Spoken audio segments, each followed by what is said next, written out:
समय बड़ी खबर जम्मू कश्मीर के श्रीनगर से आ रही है। आतंकवादियों के ठिकानों पर सुरक्षा बलों ने बड़ा हमला किया है। इसमें एक आतंकवादी को ढेर कर दिया है। जिस इमारत में आतंकवादी छिपे थे वहां धमाके के बाद आग लग गई है। एक आतंकवादी के मारे जाने की पुष्टि हो गई है। कुछ और खूंखार आतंकवादी इसी इमारत में छिपे हो सकते हैं। ये सीआरपीएफ और पुलिस का ज्वाइंट ऑपरेशन है। इसके अलावा अनंतनाग में भी आतंकवादियों के विरुद्ध ऑपरेशन चल रहा है। वहां सेना ने 2 आतंकवादियों को मार गिराया है। लेकिन बड़ा एक्शन श्रीनगर में हुआ है, जहां एक घर में छिपे आतंकवादियों को मार गिराने के लिए सेना ने वहां अंधाधुंध फायरिंग की। हमारे सुरक्षा बलों ने, पुलिस और सेना का ये ज्वाइंट ऑपरेशन था और इस ऑपरेशन में इस घर में आग लगी, जिसके बाद एक आतंकवादी के मारे जाने की यहां से खबर आ रही है। कुछ और खूंखार आतंकवादी इस इमारत में छिपे हुए हैं, लेकिन चारों तरफ से आग ने इस इमारत को अपने घेरे में ले लिया है, अपनी चपेट में ले लिया है। कहा जा रहा है कि इस इमारत में और भी खूंखार आतंकवादी हैं। सख्त ऑपरेशन है। कश्मीर में आतंकवादी हमले पर फारूक अब्दुल्ला के बयान से राजनीति भी गर्मा गई।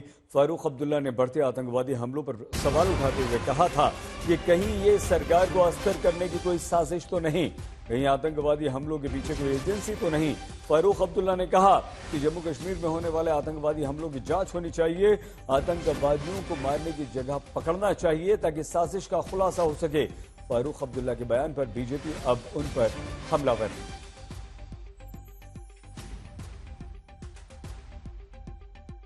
क्यों नहीं पहले हो रहा था? आज क्यों, क्या वजह है? इसकी इंडिपेंडेंट इंक्वायरी होनी चाहिए। हाँ, ये सब एक क्राइसिस पैदा करने की कोशिश कर रहे हैं। इस वक्त खानियार में भी अनफॉर्चुनेटली एनकाउंटर। हाँ, अगर वो पकड़े गए ना जो ये कर रहे हैं, पता लगेगा कौन कर रहा है। मारना नहीं चाहिए उनको पकड़ना चाहिए और पकड़ के उनसे पूछना चाहिए कि कौन उनके पीछे है, कौन लोग हैं जो ये कर सकते हैं और किस लिए कर सकते हैं। इन सालों में क्यों नहीं किया? मुझे इस पर तशवीश है। इसके बजाय कि इनको मारें, इनको पकड़ना चाहिए और पकड़ के हमें मालूम करना चाहिए कौन इनके पीछे है।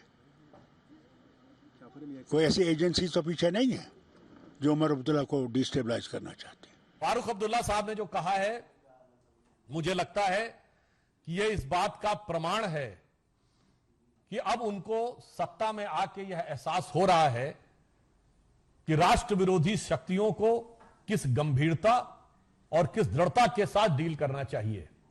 यानी बहुत साफ है कि सत्ता के बाहर रह के बयान देना, उनके कई बयान बहुत आलोचना योग्य, गैर जिम्मेदाराना और राष्ट्रहित के विरुद्ध थे।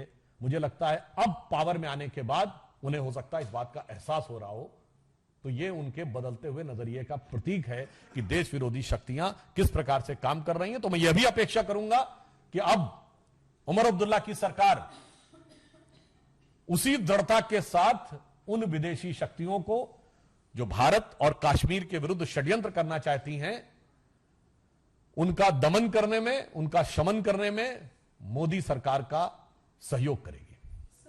हम आपको बता दें कि हमारे सुरक्षा बलों ने एक बड़ी कार्रवाई की है और जम्मू कश्मीर के श्रीनगर में आतंकवादियों के ठिकानों पर यह हमला किया है। घर में आग लग गई है। मीर फरीद लगातार इस खबर पर नजर बनाए हुए हैं। फरीद, एक आतंकवादी के मारे जाने की तो पुष्टि हुई है, कितने और हैं, उनके बारे में क्या खबर? जी बिल्कुल, एक के मारे जाने की खबर है। हालांकि अभी लाश नहीं मिली है, लेकिन सुरक्षा बलों का माने तो बॉडी जो है स्पॉट हो गई है और अभी मकान में आग लगी हुई है, जैसे आपने कहा। और सुबह जो खबर हमारे पास थी, 2 से 3 की जो है संख्या में मिलिटेंट यहाँ हो सकते थे। और उसमें जैसे हम बार बार कह रहे हैं कि एक बड़ा कमांडर है लश्कर का जिसका नाम उस्मान है, तो वो भी इसमें हो सकता है। और लश्कर का श्रीनगर में कोई बड़ा ऑपरेशन प्लान कर रहा था और उसी सिलसिले में खानियार इलाके में रुका हुआ था और उससे पहले कि वो अंजाम देता उस साजिश को, सुरक्षा बलों ने उसको रोक लिया और ये ऑपरेशन शुरू हुआ है। जैसे हम कह रहे कि घना जो है इलाका है, बस्ती है, काफी साथ सटे हुए मकान है, तो ऑपरेशन कॉम्प्लिकेटेड हो सकता था क्योंकि भागने का मौका था एक मकान से दूसरे में। लेकिन पिन कर दिया है इन मिलिटेंट्स को इसी मकान में और उसके बाद जो ऑपरेशन चल रहा है। एक के मारे जाने की खबर है, 1 से 2 जो है अभी हो सकते हैं जिसकी जो है अभी ऑपरेशन जिनके खिलाफ चल रहा है। जी सही। लेकिन जिस तरह से इस मकान में आग लगी हुई फरीद नजर आ रही है, क्या हम ये उम्मीद करें कि वहां से बचकर निकलना आतंकवादियों के लिए मुश्किल होगा? जी बिल्कुल, अगर आप पहले या पिछले ऑपरेशन ऐसे देखें तो कई सारे ऑपरेशन हैं जो हमने कवर किए हैं, और जब ऐसी स्थिति होती है तो काफी मुश्किल है ऐसे मकान से भागना, क्योंकि आसपास जो है शार्प शूटर बने रहते हैं और आसपास के मकानों में भी सुरक्षा बल रहते हैं, तो ऐसी जगह से भागना लगभग नामुमकिन है। और अब जबकि आग लग गई है तो कोशिश यही रहती है सुरक्षा बलों की कि वो स्मोक आउट करें, यानी कि अगर जो है गोलियों से दूर से नहीं मारे जा रहे मिलिटेंट, तो अंदर आग लगे या धुआं बन जाए मकान में ताकि वो बाहर निकलें और उनको जो है मार गिराया जाए। तो शायद वैसी ही एक जो है यहाँ स्ट्रेटेजी अपनाई है सुरक्षा एजेंसीज ने।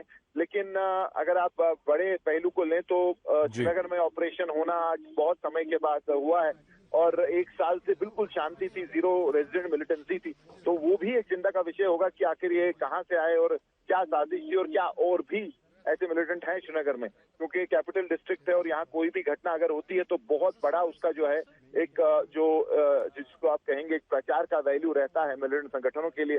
तो दोबारा अगर यहाँ ऑपरेशनल हो गए हैं तो वो भी देखना पड़ेगा कि क्या है, क्या OGW नेटवर्क है, किस तरीके के जो है यहाँ हाइड आउट बने हैं और कैसे जो है श्रीनगर में ये रह रहे थे। तो ये सब सवाल हैं। फरीद, 1 मिनट हम आपको रोक रहे हैं। खबर आ गई है, सुरक्षा बलों ने एक आतंकवादी को मार गिराया है श्रीनगर में। मकान में कई और आतंकवादी छिपे हो सकते हैं। जिस मकान में आग लग गई है उसमें एक की पुष्टि हो गई है और सुरक्षा बलों ने अभी कह दिया है कि हमने एक आतंकवादी को वहां पर मार के गिरा दिया है, और इसमें और आतंकवादियों के छिपे होने की बात सामने आ रही है।